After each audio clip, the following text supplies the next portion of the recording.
The invitation arrived in the mail with all the polished civility a dysfunctional family can muster when they're trying to appear normal. I stared at the cream-colored cardstock, reading it twice to make sure I wasn't imagining things. There was my ex's name, printed in elegant script like he was the guest of honor at some royal celebration. My name? Nowhere to be found. He wasn't just any ex. He was the ex. The one who had charmed my entire extended family during our 3-year relationship. The golden boy who could make aunts forget their own nieces existed with a single, well-timed story about his latest promotion or weekend adventure. He was the type who smiled while methodically erasing your presence from conversations, who could walk into any room and become its gravitational center within minutes. Please subscribe to this channel. It makes you a better person. Facts. My family didn't bother to call me about the reunion. They didn't bother to text or send a casual heads up. They just assumed I would accept my erasure like some forgotten footnote in the family story, gracefully stepping aside while he basked in their continued adoration 6 months after our breakup. For exactly 3 seconds, I considered taking the high road. Maybe I'd ignore the invitation, pretend it didn't slice through me like a paper cut that stings worse than it should. Maybe I'd be the mature one who moved on quietly.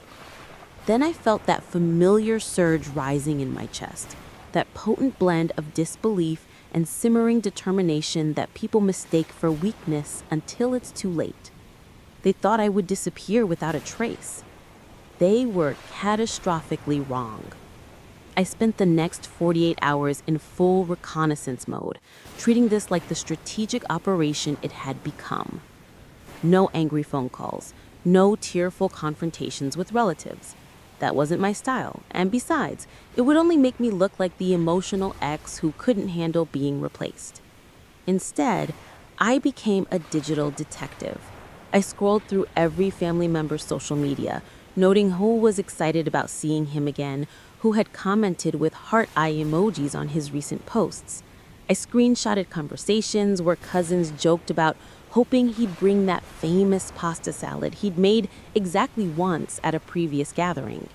I documented every subtle slight, every casual mention of how refreshing it would be to have him there. Want to master the art of strategic social revenge? Follow me for more stories of perfectly planned payback. I needed something undeniable, something that would flip the entire narrative without me looking petty or desperate. I needed to make them remember why they loved me in the first place and make him realize what he'd actually lost. The reunion was scheduled at my Aunt Patricia's lake house, a sprawling property with floor-to-ceiling windows, wraparound decks, and manicured lawns that rolled down to the water. It was the kind of place where every moment felt Instagram-worthy, where natural light made everyone look like they were living their best lives. Perfect for maximum visibility, perfect for impact. I wasn't going to crash the party like some unhinged reality TV villain. I was going to orchestrate something far more elegant, making my presence absolutely impossible to ignore.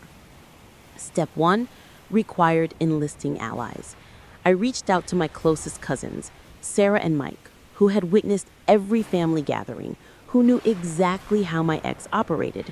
They'd seen him subtly steer conversations away from my accomplishments, watched him charm older relatives while systematically diminishing my contributions to family discussions.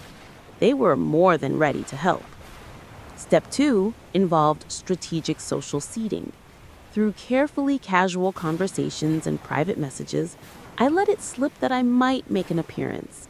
Nothing dramatic, just to mention that I might stop by if I'm in the area. I made it sound spontaneous, almost accidental. Step 3 was my masterpiece. I arranged for documentation. My friend Marcus, a semi-professional photographer who genuinely loved lakeside landscapes, agreed to capture some candid family moments. Of course, those moments would include my arrival and everyone's reactions to it. The day of the reunion arrived with that perfect late summer weather that makes everything feel cinematic. I drove to the lake house with my windows down, my playlist carefully curated for confidence, wearing the dress I'd bought specifically for this moment. Nothing flashy, just something that made me look like I was thriving. As I pulled into the circular driveway, I could see the gathering in full swing. Folding tables laden with covered dishes, children running across the lawn, adults clustered in small groups with drinks in hand.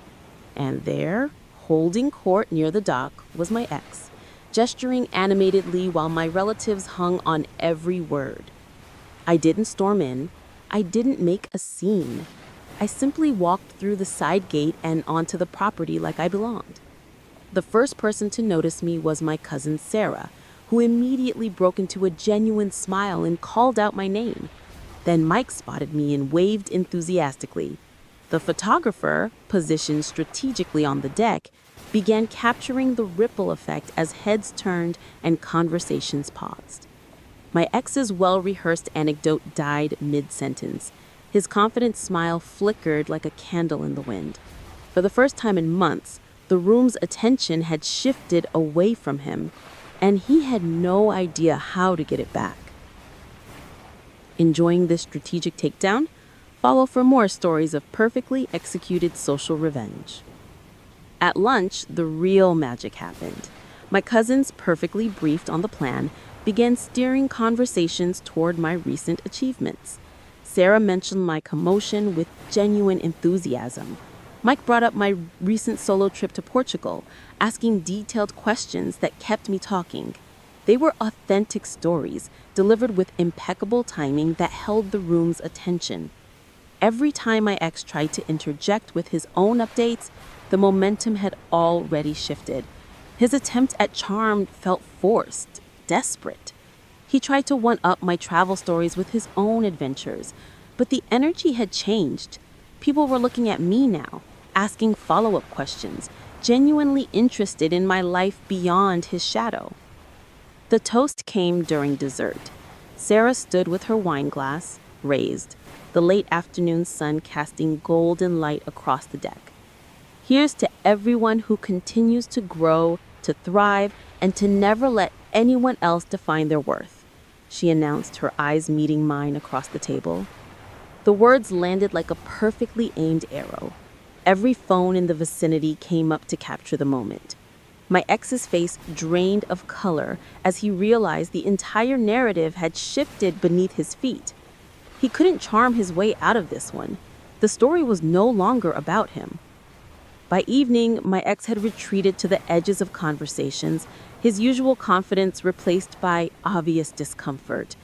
He attempted a few last-ditch efforts to regain center stage, approaching my aunt to discuss his latest work project, trying to engage my uncle about sports, but the magic was gone. The photographs, the stories, the laughter, everything now served as evidence that I was present, successful, and completely unbothered by his existence.